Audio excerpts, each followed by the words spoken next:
Magandang hapon po sa ating lahat mga kapatid. Isang biyaya ulit na makatayo ulit dito sa harap pang magbahagi ng salita ng Diyos. Naway yung mga kinain natin kanina ay maging kalakasan natin patuloy ngayong hapon na ito sa mga nalalabing oras ng ating pagsamba. Kaya tayo po ay dumako sa pagbabahagi ng salita ng Diyos. Samahan niyo po akong buksan ang ating mga banal na kasulatan sa Matthew chapter 26, verse 14 to 15. At muli, ang focus po natin dito is yung verse 15. Matthew chapter 26, verse 14 to 15. Then one of the 12, named Judas Iscariot, went to the chief priest and said, "What are you willing to give me to betray him to you?" And they weighed out 30 pieces of silver to him. Tayo po'y muling manalangin. Panginoon, muli po kaming dumudulog sa inyo, Panginoon, upang itaas ang gawain na ito, Panginoon. Ang mga natitira po namin oras ng pagsamba sa inyo, Panginoon, naway mas lalo pa namin kayong madakila, Panginoon, sa magiging mensahe, Panginoon, ng message na ito, ng sermon na ito, Panginoon. Nawa kayo pa rin, Panginoon, ng maitaas namin at maluwalhati, Panginoon, ng aming mga gawain.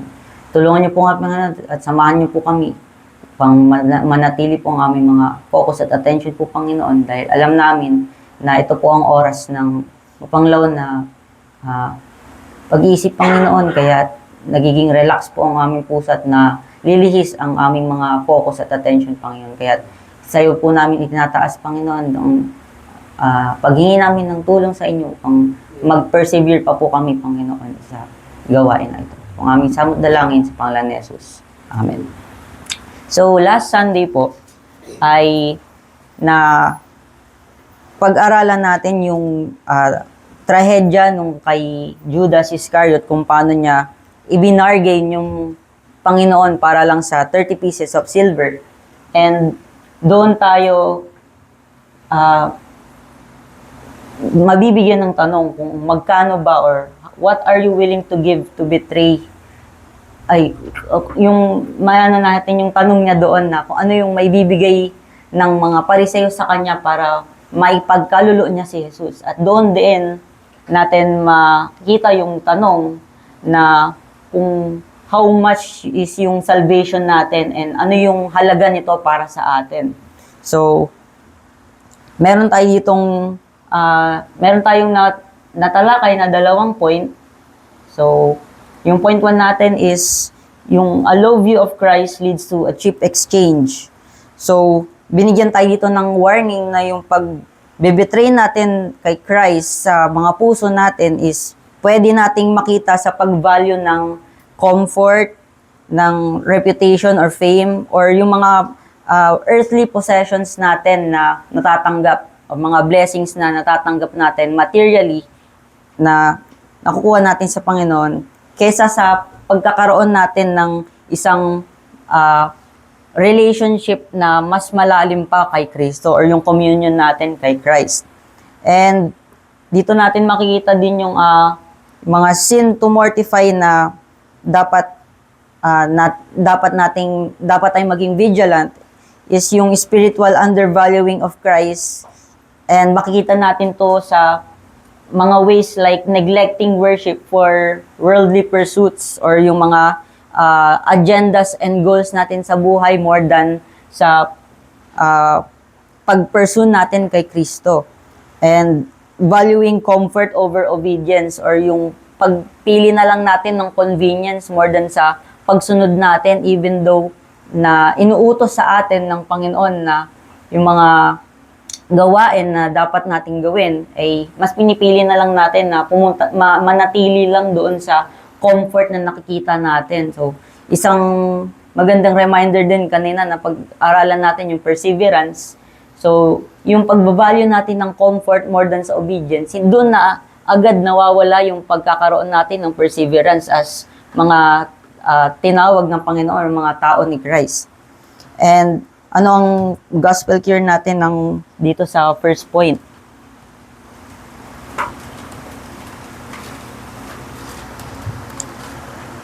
Christ did not value us by our worthiness, but by His covenant love. He willingly gave Himself for those who despised Him. So, kahit na alam natin na mga makasalanan tayo yung mga nagkalulo sa ating Panginoon upang mamatay siya doon sa krus ng Kalbaryo, tayo pa rin ay minahal ng Panginoon at ipinakita niya ito sa pagbibigay ng kanyang sarili doon sa krus. And then, we have yung point 2 natin, which is yung the value of salvation is measured by its purchase price. So, yung value ng salvation natin is makikita natin hindi based sa mga feelings lang natin or sa mga gawa natin, kundi sa cost ng redemption natin or yung pagkamatay ni Kristo, yung sariling dugo mismo ni Kristo ang value ng salvation natin ay nakadepende doon sa dugo na inialay ni Kristo para sa atin nung siya'y namatay. So, anong prinsipyo to? Yung na kahit ialay natin yung ating buong buhay, hindi ito magiging sapat dahil ang tanging perfect na value lamang na matatanggap ng ating salvation ay yung mismong dugo ni Jesus. So, ano yung trahedya dito ni Judas? 30 pieces of silver lang yung ipinagpalit niya para dito sa salvation na ito na si Kristo mismo ang nagbayad. Ano ang sin to mortify natin?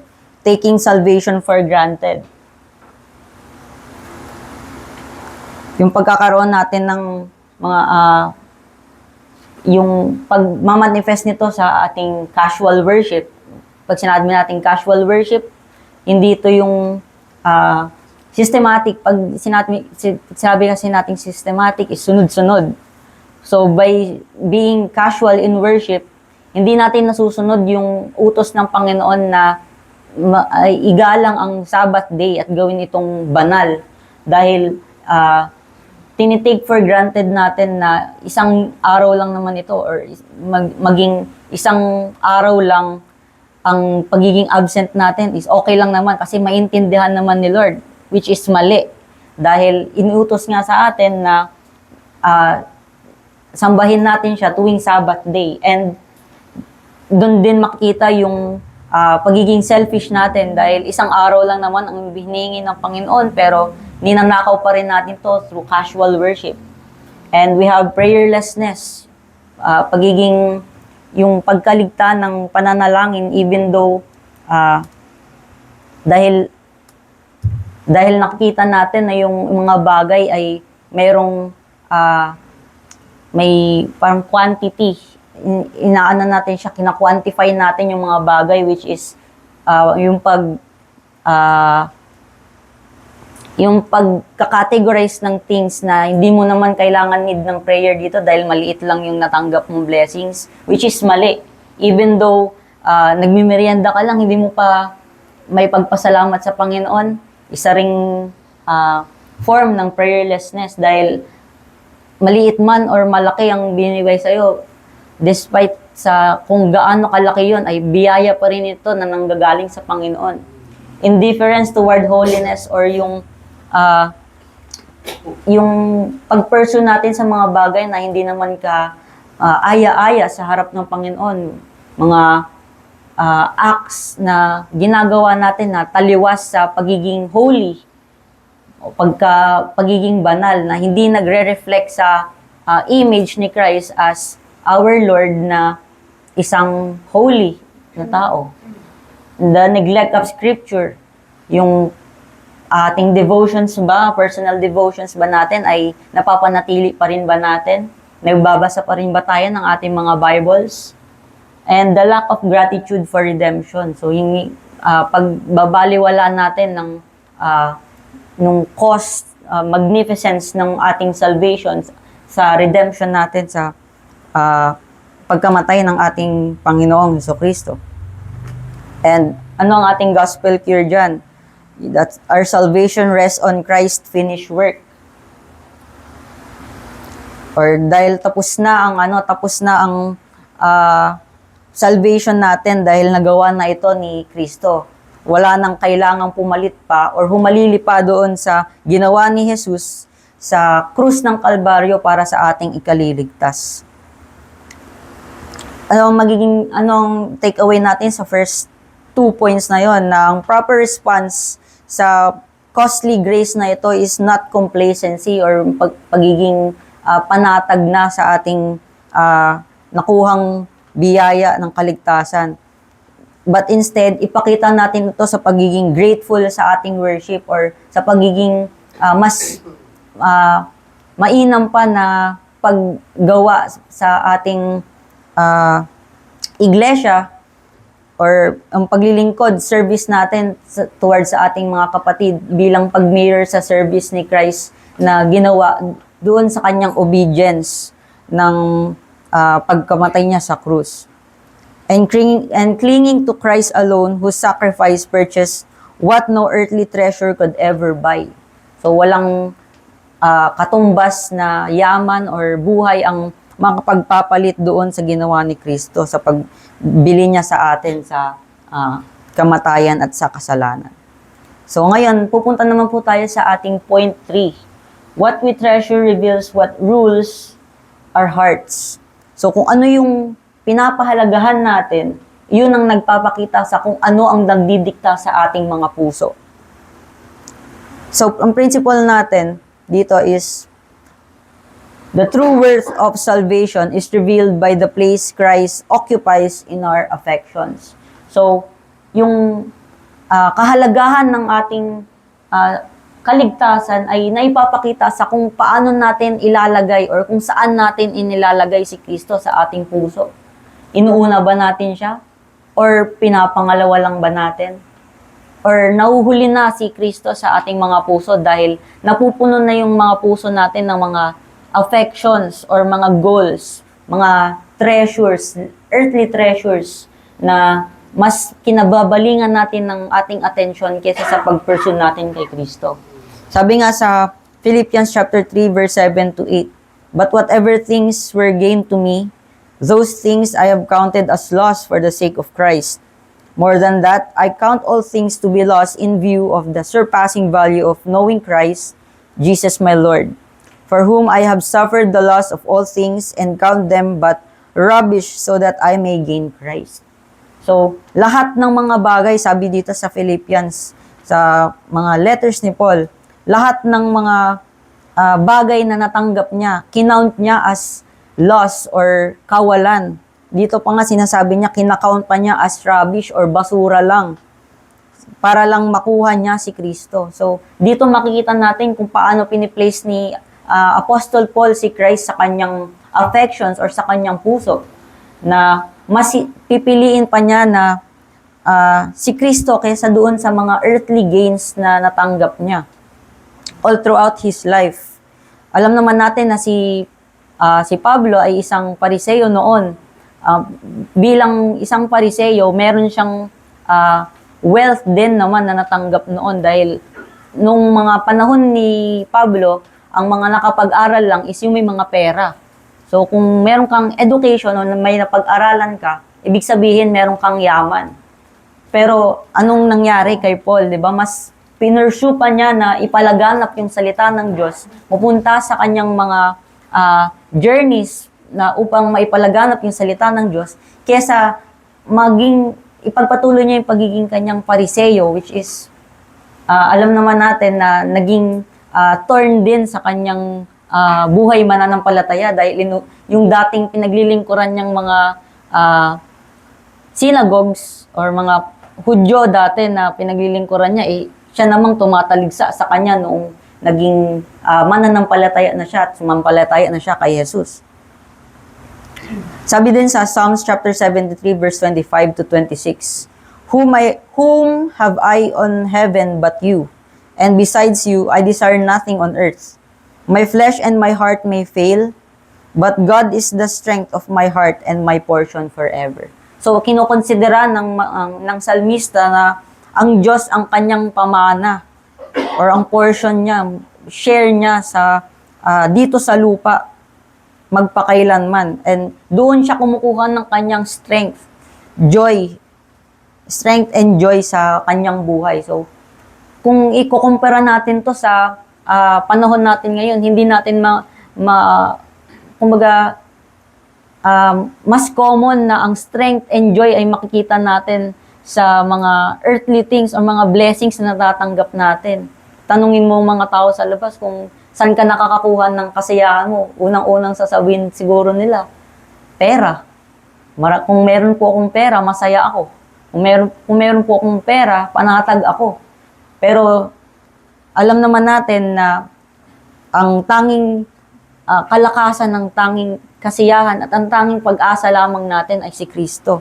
Kaya katulad ng salmista, dapat ito rin ang dapat na nakikita sa atin bilang mga mananampalataya na ang strength ng ating puso at ang ating kasiyahan ay makikita at matatagpuan lamang natin sa pagsunod natin at sa pag-pursue natin sa ating Panginoong Hesukristo.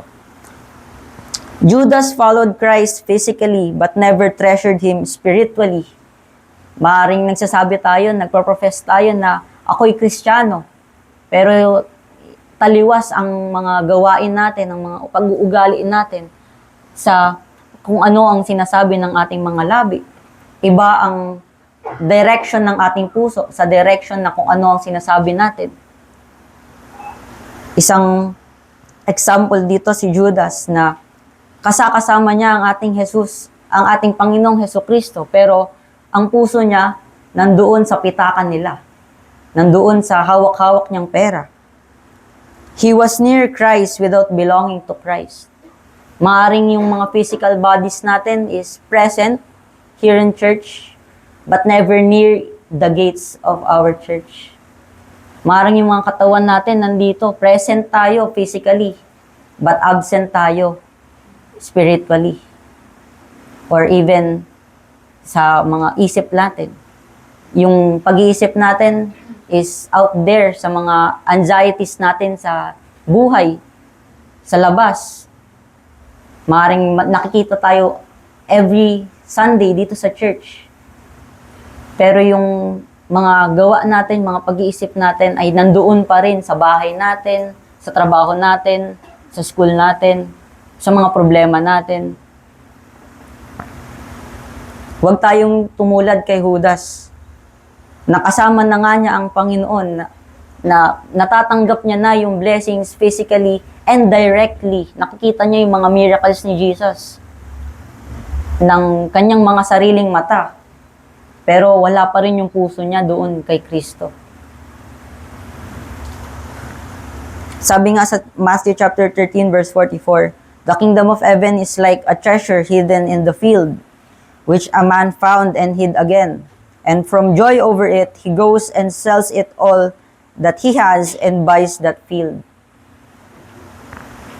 So yung kingdom of heaven, inalulad sa isang treasure na nakita ng isang tao. Ngayon, sa sobrang laki ng treasure na, sa sobrang halaga ng treasure na yon, itinago niya yon at ipinagbili muna ang lahat ng ari-arian niya. Ibig sabihin, sobrang halaga ng treasure na yun na lahat ng pinag-ipunan niya, lahat ng mga pinaghirapan niya, over the years, naibenta niya para lang makuha yung napakalaking or napakahalagang treasure na yun.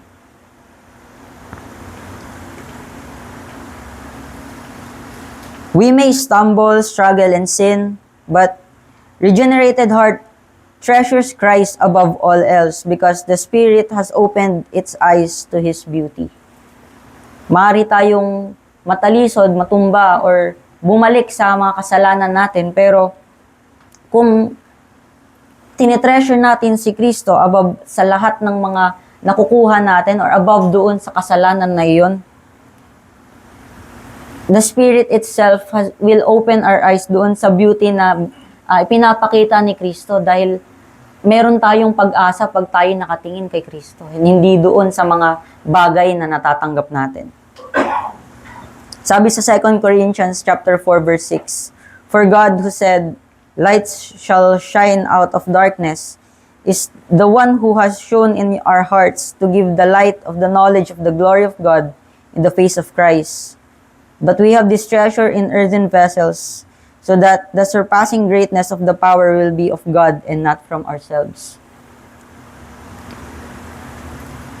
So, ang Diyos na nagsasabi na yung ilaw na lumalabas doon sa dilim, siya rin yung nagbibigay ng liwanag upang tumingin tayo doon kay Kristo na mayroong reverence, na may nakikita yung, or nalalaman, meron tayong kaalaman doon sa glory ng ating Panginoon, sa ginawa niya sa krus, para sa ating salvation. So, ano ang ating sin to mortify dito, mga kapatid? Ang ating sin to mortify dito is yung divided affections. Kung yung mga treasures ay nagiging competitors ni Christ sa ating mga puso, nawawala or nanghihina tayo spiritually. Yung pagkakaroon natin ng mga divided affections dahil mas nauhumaling tayo sa mga bagay na hindi naman kay Kristo or hindi naman si Kristo, doon tayo nanghihina spiritually bilang mga mananampalataya. When we pursue physical things, we decline spiritually. Nawawala tayo sa kung ano dapat yung takbuhin natin bilang isang Kristiyano or bilang isang mananampalataya na naka kay Kristo.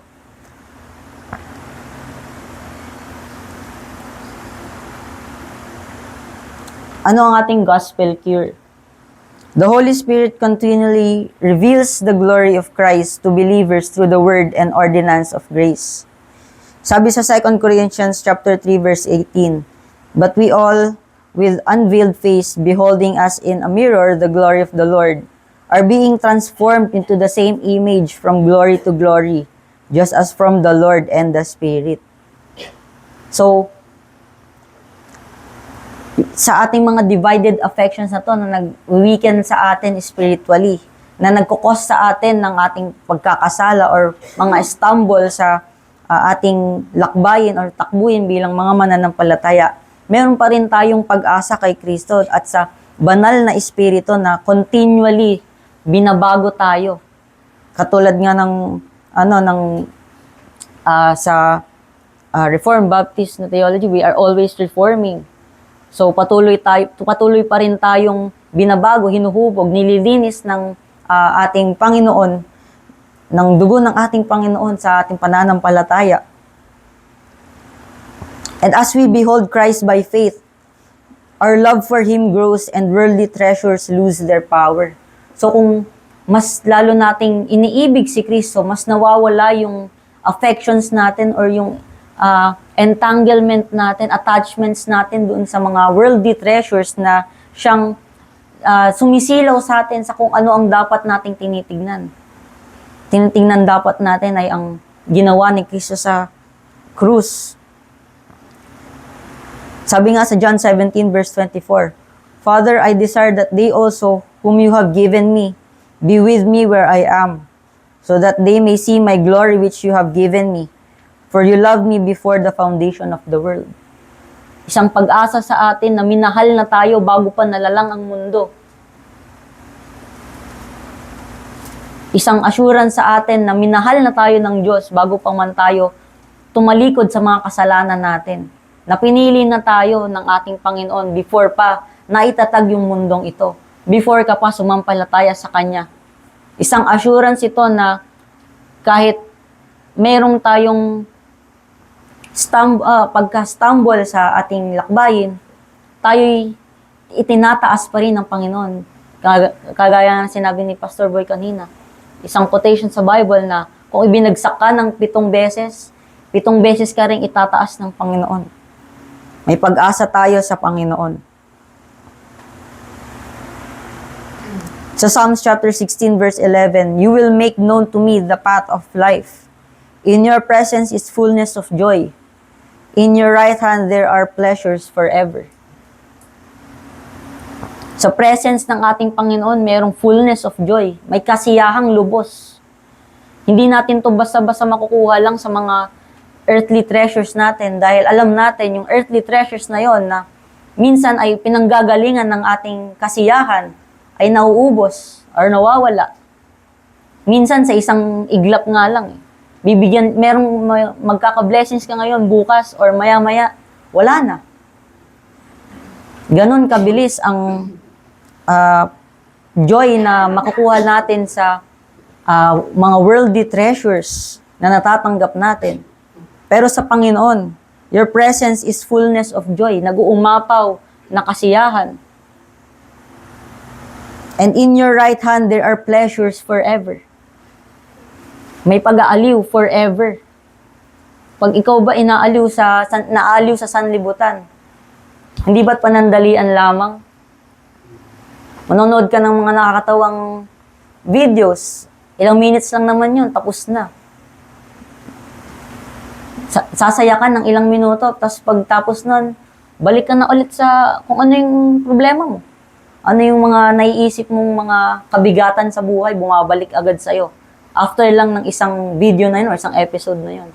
Kahit pa i-binge watch mo yun, yung isang buong season, sabihin natin kahit 12 episodes lang. Ilang oras lang ba yung 12 episodes? 4 hours lang at most. So 4 hours ka lang naaaliw. Pero sabi dito ng salmista, your right hand, there are pleasures forever. May kaaliwan, magpakailanman. So hindi natatapos yung kaaliwan natin sa Panginoon. Christ Himself, not merely forgiveness, heaven, or blessings, is the greatest gift of salvation.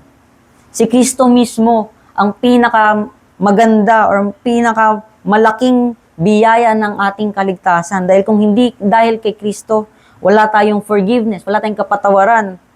Hindi tayo makakita ng daan papunta sa kalangitan. Wala tayong daan, wala tayong katotohanan na titignan.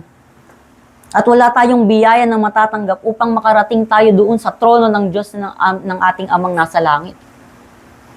Wala tayong, kumbaga, pass or susi papunta doon sa walang hanggang buhay na yon.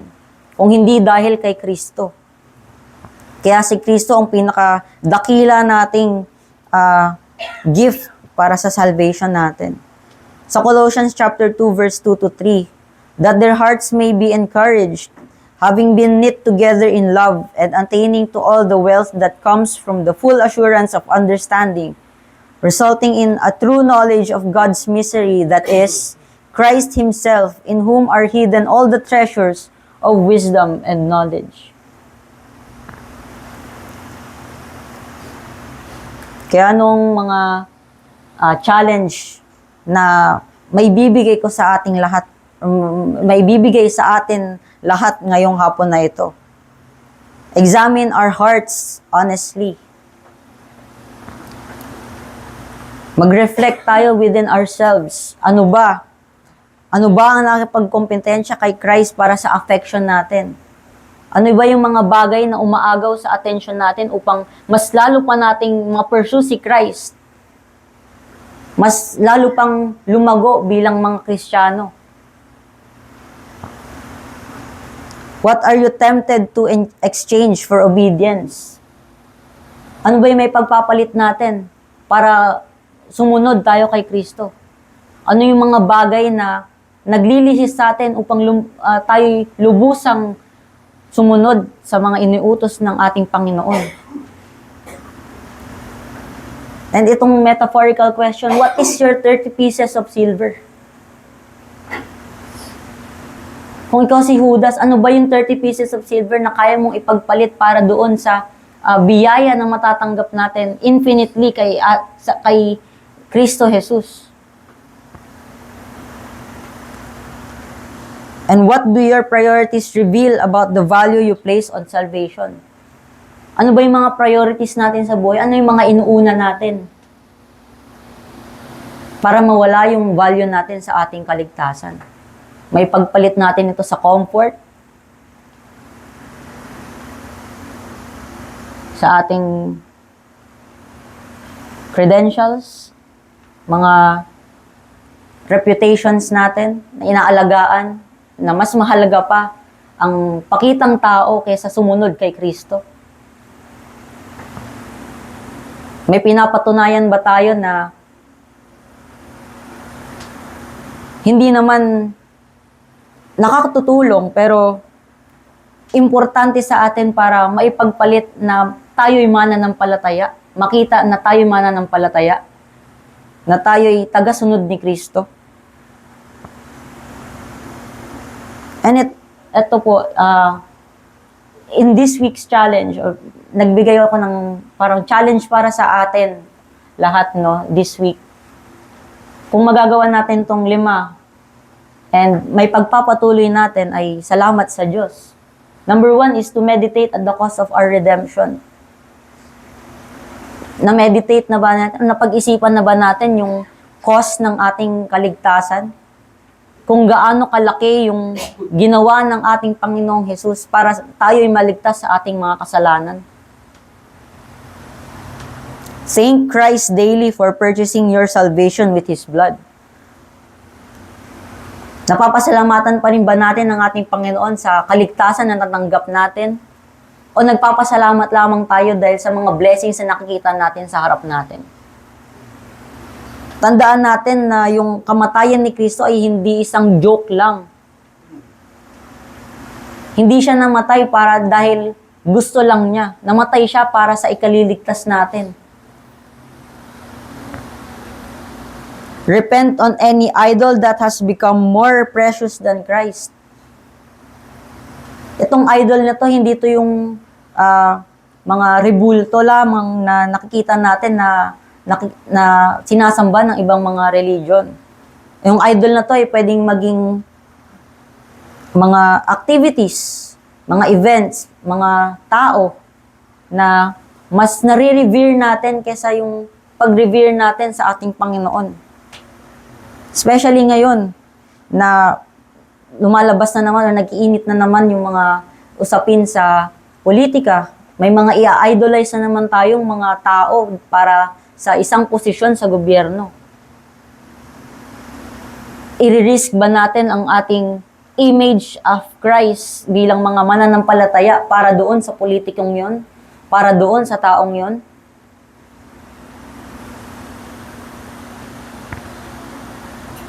Intentionally reorder your life around worship, prayer, scripture, and fellowship. Sa prayer meeting ba, kapatid, ay nakaka-attend ka pa? Nakipag-fellowship ka pa rin ba sa ating mga kapatid sa pananampalataya? Nagbabasa ka pa ba ng scripture? Naipagdadasal mo pa ba ang mga kapatid mo sa pananampalataya? Nagdadasal ka pa ba in general? And yung worship, pinapahalagahan mo ba ang worship para i-prioritize ito every Sunday?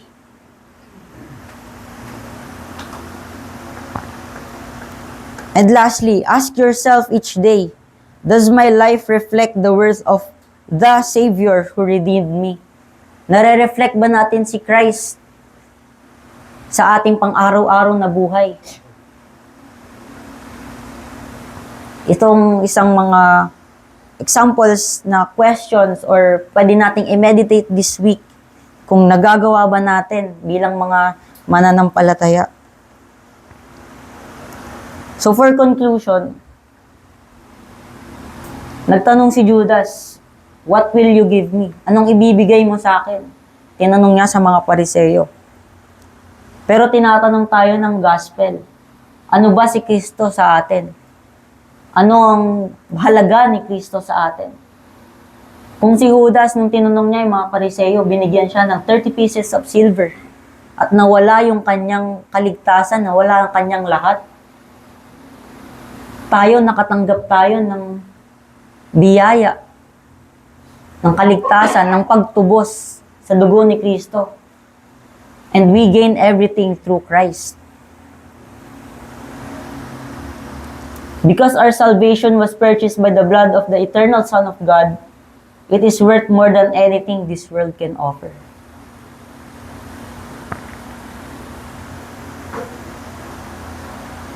Ang issue is, hindi tayo ang nagpa-profess ng faith lamang or nag-a-attend ng church or kung alam natin yung doktrina. Ang issue dito is kung tinitreasure ba natin si Kristo as ang pinakamalaking biyaya na natanggap natin sa kaligtasan. A person who truly understands redemption sees that salvation is worth more than wealth, reputation, comfort, success, even health, and life itself, because salvation gives us Christ. Christ is our hope even in life and death. Because our salvation was purchased by the blood of the eternal Son of God,